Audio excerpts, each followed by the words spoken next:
Joining me now, Molly Jong-Fast. She's a special correspondent for Vanity Fair, host of the Fast Politics podcast as well. Jennifer Rubin is an opinion writer for the Washington Post, host of the podcast Jen Rubin's Green Room, and author of the book Resistance: How Women Saved Democracy from Donald Trump. They are both MSNBC political analysts. Good morning to both of you. Thank you for being here. Jen, let me start with you. The primaries, for all intents and purposes, over, and the campaigns are shifting their attention to the general election. You're hearing this more and more from Donald Trump, who doesn't spend as much time talking about Nikki Haley. He talks about Joe Biden mostly and the Democrats. You just published a piece for the Washington Post this morning titled 4 Ways Biden Can Make Inroads with Anti-Trump Republicans. Talk to me about those. Well, there are a cadre. They're not enough to win her the nomination, obviously, but there are a cadre, millions of Republicans out there who supported Nikki Haley and understood her message that Trump is a crackpot. He's dangerous and he's a crackpot. And we saw more evidence of that this weekend when his speech was filled with these inanities and really mental and verbal pratfalls. But nevertheless, there are millions of Republicans. So how does Biden appeal to them? He doesn't have to become a Republican. He just has to, I think, stress issues which really have resonance with those people. Crime. He had a gathering at the White House last week with crime officials. Crime is way down.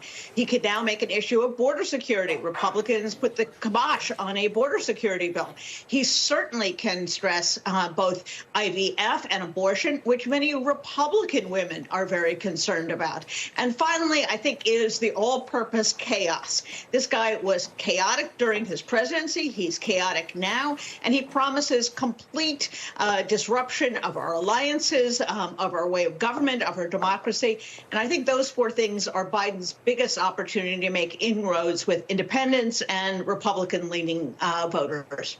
Molly, let's switch to the other side of the equation, because this will be a close election, most likely. So one can achieve things by hitting or targeting independents or moderate-leaning Republicans. Joe Biden has to shore up progressives as well. That's a tall order, because you're reaching out in 2 directions at the same time. What does he do with progressives? Well, I think that's going to be tougher. Look, the anti-Trump Republicans are coming home, right? They don't have, and look, Biden has, he's done things. He's made overtures. He's put Bernie Sanders in budget. So he has done things for progressives, and progressives have been very good soldiers for Biden. Let us not forget. But I think he is going to need to have, a come to Jesus moment, especially when it comes to a lot of the stuff in the Middle East. You have to come back for those voters. And I think, look, my sense is that in Michigan, people want to like him. They want to come back to him, because the choice is Trump, who wants to deport people on ideological basis, which is insane. So I do think Biden is the beneficiary of that. Look, this campaign is very reactive. They listen to journalists, they listen to pundits, they listen, and they tack their, they're careful. They know the stakes. So I do think they will do the things they need to do. And, we've seen this again and again. Look, I think that Biden is running against someone with 91 criminal counts. Like, that is insane. We've never lived in a time like this. And I think that's a huge advantage to Biden, obviously. And talk to me about that, Jen. The idea that if Donald Trump is convicted of anything, or these trials move forward, and whether he's convicted or not, the concept of these trials is that people will actually hear on a daily basis on the news or be reading about the actual indictments, which you can read on your own if you'd like. But polling, and I think we all have our views about whether polling is reliable or not, but the polling trends indicate that should Trump be convicted, there are voters who will move toward Joe Biden. Small numbers, there's no question, small numbers. We're talking about percentage points that are within the margin of error. But fundamentally, do you think that'll happen? Do you think a conviction of Donald Trump in any of these cases actually influences either undecided or moderate or voters, Republicans who lean against Trump? There are a lot a large cadre of Republican voters who he literally could shoot someone on Fifth Avenue and they would still vote for him.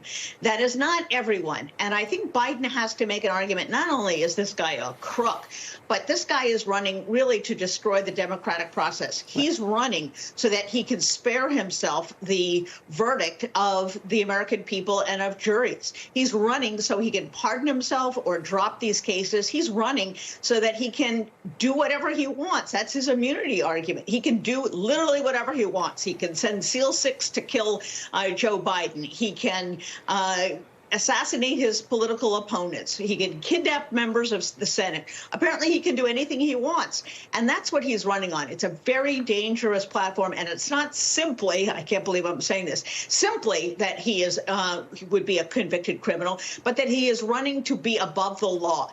And that is something so antithetical to our system, so dangerous, that I would hope that voters of goodwill will turn out. And by the way, that's the best way to have Democrats come home. Once they see that and they are reminded of the mendacity of this individual, of the criminality, of the loathsomeness of this individual, they will come home. And by the way, I think Biden needs to get a little bit tougher. Let's start calling Trump what he is, which is an adjudicated rapist, an adjudicated liar.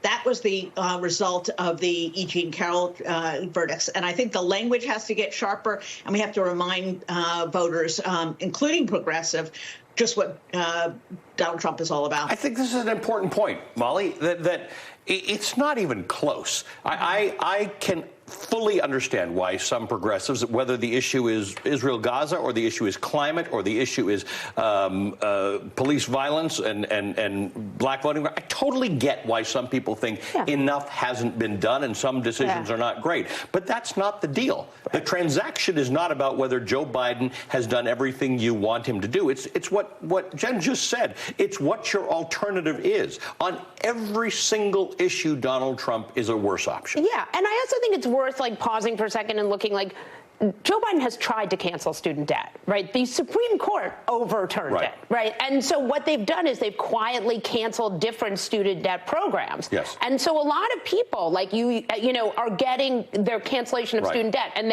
so that is very cool. And they have done a lot of, they've worked hard to sort of try to get around this very conservative court. I think it's worth realizing this court is really committed to trying to sort of keep those federalist ideals in place.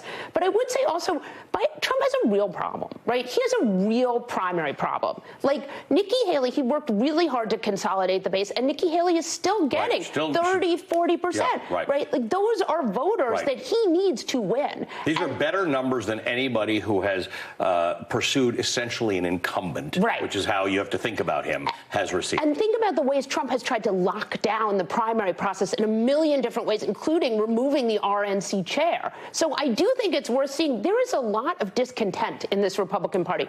It is not the Trump of 2016 where he's sweeping in on this vague sort of Rorschach. He's winning all the delegates at the moment, but that's an interesting point. Hey, Jen, let's talk about that for a second. Nikki Haley, there are people who, somebody said to me the other night, I'm upping my support of Nikki Haley to keep this thing alive. Well, this thing is a candidacy in which many people who support her say their second choice, if she's not the Republican candidate, their second choice is Joe Biden. So on the margins, is Nikki Haley living to fight another day good for Joe Biden? Yes.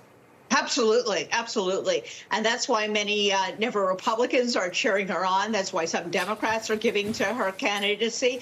And listen, she is making the argument to Republican audiences what you and I and Molly have been writing and saying for months. Trump is unbalanced. He's dangerous. He's in the pocket of Vladimir Putin. And that doesn't have to resonate with everybody. It just has to resonate with some voters. And if the defection rate from Donald Trump is 5%, that's huge. If 5% of Republicans who voted for him in 2020 sit home, that's huge. It is a game of inches, not of miles. And I think so long as she maintains that argument, she is doing good for the future of democracy. I will say today, she reiterated that she was not necessarily bound by that pledge to support him. And I think it's very important that after Tuesday, she not turn around and do what all of these spineless little worms firms who are running against him did, which is turn around and endorse him. Yep. And I think if she holds to that and she tells people that they cannot support this guy, he is dangerous, that will be powerful. That is her Achilles heel. If she can get through this entire thing, win or lose, without saying that she endorses Donald Trump, even after it's over, Nikki Haley may have a future in presidential politics in this